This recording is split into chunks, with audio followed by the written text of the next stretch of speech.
How are near-death experiences and out-of-body travels related? Does meditation cure sleep paralysis? Is it possible to share dreams? And other news. Welcome to Face Today. This is the first news media about lucid dreams, sleep paralysis, and other phase states. Are you ready? Lucid dreams transform practitioners' brains. The German Gestalt psychologist Paul Tolley first described the criteria distinguishing lucid dreams from ordinary dreams in 1981.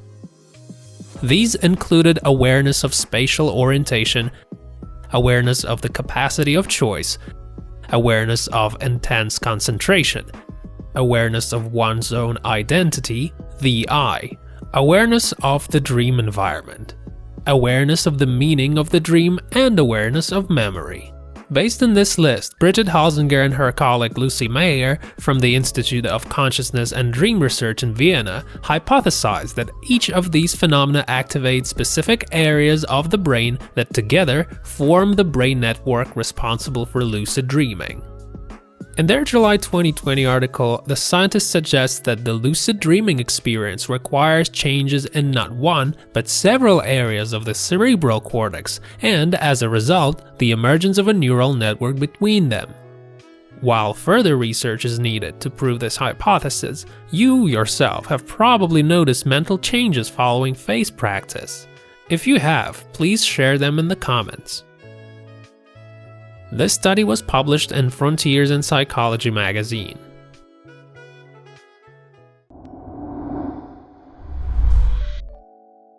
How are near-death experiences and out-of-body travels related? In 1975, Dr. Raymond Moody first mentioned the term near-death experiences in publishing reports of 150 patients emerging from comas.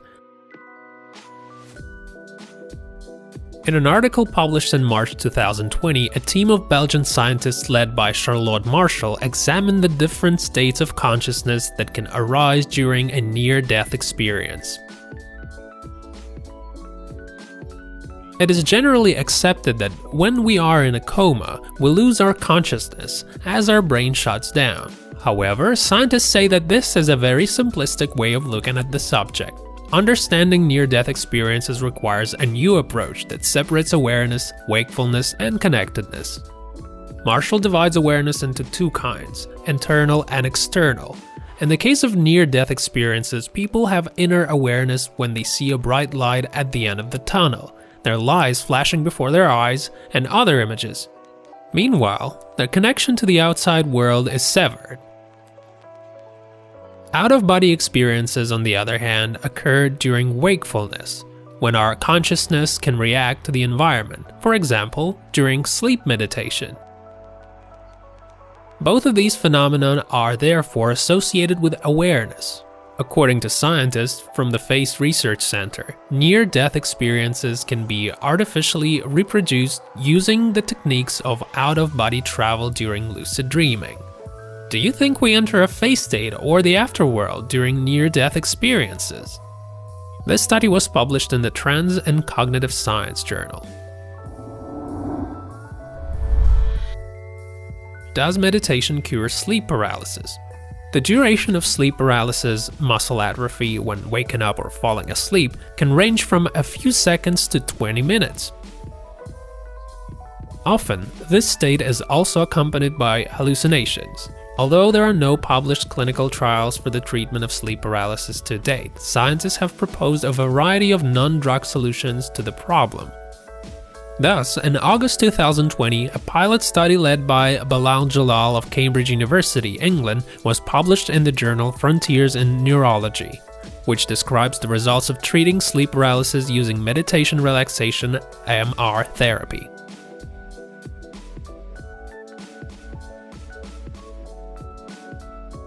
An experimental study was conducted on patients with narcolepsy, a sleep disorder characterized by sudden onset of sleep, since sleep paralysis is one of the common symptoms of this condition. Nevertheless, the scientists suggest that the study's finding will be of interest of the general public, and especially to face practitioners. MR therapy, when applied to 10 narcoleptics for 8 weeks, led to 50% decrease in the incidence of sleep paralysis attacks, while also reducing symptoms of anxiety. Although the control group was small, the discovery of the positive effects of meditation and relaxing breathing techniques could lead to the development of new therapies. In your opinion, if narcoleptics knew they could use sleep paralysis to enter the phase state, would they get treated for it? Share your views in the comments. High level of control during lucid dreaming captures scientists' attention. In March 2020, the journal Imagination, Condition and Personality published a study by Alexandre Lemur of Laval University, Canada, which describes 5 main strategies for controlling lucid dreaming. The study was based on an online survey of 107 respondents who had had at least one lucid dream in the past year. Based on the practitioners' responses, their strategies were grouped into 5 categories: verbal, strategies based on the use of dream objects or environment, strategies based on the use of the body in the dream, strategies based on the management of emotions, and other miscellaneous strategies. Through verbal strategies, dreamers could talk to dream characters or voice their commands. Using dream objects, participants changed the dream landscape, opened doors, or walked through walls. Body strategies included jumping, spinning, flying, and moving objects with the hands. Emotion management involved dreamers controlling nightmares and negative emotions in their dreams. Participants also frequently used focusing techniques, intention setting, and visualization before going to sleep to control dreams. As you can see, scientists are frequently paying attention to concepts that are very basic for experienced phase practitioners. However, the future findings may reveal more innovative ways of controlling the dream space. What techniques do you use to navigate your lucid dreams? Share your experiences with us. Is it possible to share dreams?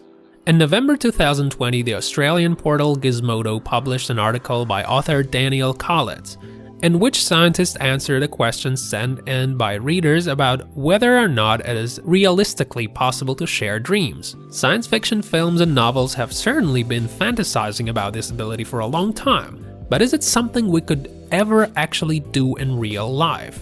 What if you could transmit your own dream via the computer or a special interface, and another person could see it through your eyes? According to Professor of Neurology and Neurobiology Susana Martinez Conde, the lack of such an opportunity so far lies not in technological barriers, but in the absence of a way for us to decipher the neural code of the brain. This is why we cannot yet download our consciousness into a computer, and this is a question for several more decades. Adam Har Horowitz, a researcher at the Massachusetts Institute of Technology and the inventor of the Dormio dream control device, suggests that we are closer than ever before to making dream sharing possible. As Horowitz comments, there have been strides already at decoding the visual form of a dream using brain imaging. However, as the scientists maintain that since dreams are always embedded in personal context and experience, it means that we can never actually see the same dream. Research Associate of Philosophy at University of York in Canada, R.A. Davis, divides this issue into 2 components: the ability to have the same dream together, and the ability to see someone else's dream using advanced technology, dream scanning. According to the philosopher, while there is mention of the experience of shared dreams and the sources of ancient civilizations, from the point of view of modern Western culture, it seems impossible to achieve. Would you like to share your dreams, for example, on social networks or with friends?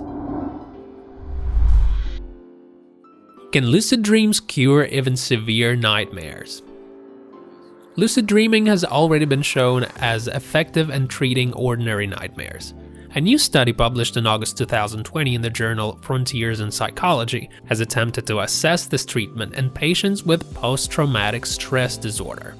According to existing studies, as much as 80% of PTSD patients suffer from chronic nightmares that add serious stress to their lives. Post-traumatic stress disorder is a delayed and repetitive response to a traumatic event. While patients might try to avoid people and places that make unpleasant memories of the trauma surface and overwhelm them, they can still see them in dreams and find themselves helpless to do anything about it.